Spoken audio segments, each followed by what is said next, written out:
নমস্কার বন্ধুরা, সুপ্রিয়াস কিচেন ব্লগে আপনাদের সবাইকে স্বাগত জানাই। আশা করি সবাই সুস্থ আছেন, ভালো আছেন। আজকে একটি আমি থোড়ের রেসিপি আপনাদের সাথে শেয়ার করতে চাই। খুবই সাধারণভাবে এই রান্নাটা আমি করেছি, দেখুন, আশা করি ভালো লাগবে। বাজার থেকে থোড় কিনে নিয়ে এসেছি, ছাড়িয়ে মিহি করে এরকম আঁশ বের করে, দেখুন আমি যেভাবে কাটছি, আঁশ বের করে খুব মিহি করে কুচিয়ে নেব। দেখুন বন্ধুরা, এইভাবে কুচিয়ে নিয়েছি। সমস্ত থোড়টা কুচিয়ে নেওয়ার পর দেখুন বন্ধুরা, এই এক ঝুড়ি হয়েছে। এরপর একটি বাটিতে হলুদ দিয়ে দেব জলের মধ্যে। থোড়ের কুচিগুলো ওই হলুদ জলে কিছুক্ষণ আমি ডুবিয়ে রাখবো, না হলে কালো হয়ে যাবে। যারা নতুন বন্ধু আছেন ইউটিউব থেকে দেখছেন, তারা আমার চ্যানেলটিকে সাবস্ক্রাইব করে নেবেন। ফেসবুক থেকে দেখলে পেজটিকে ফলো করে নেবেন।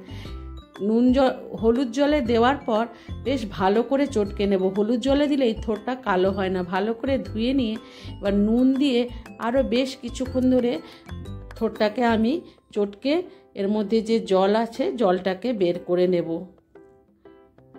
দেখুন বন্ধুরা, এই জলটা বেরিয়েছে। থোড় সুগার রোগীর পক্ষে খুবই উপকারী। কড়াই বসিয়ে পরিমাণ মতো সর্ষের তেল দিয়ে কালো জিরে ও দুটো কাঁচা লঙ্কা ফোড়ন দিয়ে দেব। ফোড়নটা একটু হয়ে আসলে, লঙ্কাটা একটু ভাজা ভাজা হলে কুচনো থোড় ওর মধ্যে দিয়ে দেব। দেখুন, আমি থোড়টাকে হলুদ জলে ভিজিয়ে রেখেছিলাম বলে একটুও কালো হয়নি।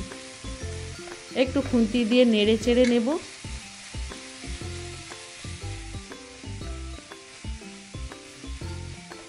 সামান্য হলুদ দেব আর সামান্য নুন দেবো। যেহেতু নুন আর হলুদ দুটোই এতে আছে, সেই জন্য খুব হালকাই নুন আর হলুদটা দিতে হবে।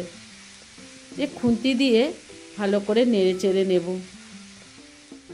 ঠিক আমি ভাজা আজকে করব, সেই জন্যই বেশি কিছু এতে মশলা টশলা দেব না।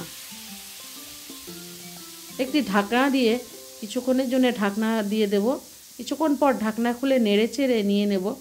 এরকম অফ ক্যামেরাতেও আমি কবার এই ঢাকনা খুলে নেড়ে চেড়ে দিয়েছি। দেখুন ভাজা ভাজা হয়ে এসছে। এরপর আমি নামিয়ে নিয়ে গরম গরম পরিবেশন করব। আমি যেভাবে রান্নাটা করলাম খুবই সাধারণভাবে, আপনারাও একবার এই থোড়কে এইভাবে রান্না করে খেয়ে দেখুন। আশা করি আপনাদের কাছে ভালো লাগবে। সবাই সুস্থ থাকবেন, ভালো থাকবেন। ধন্যবাদ।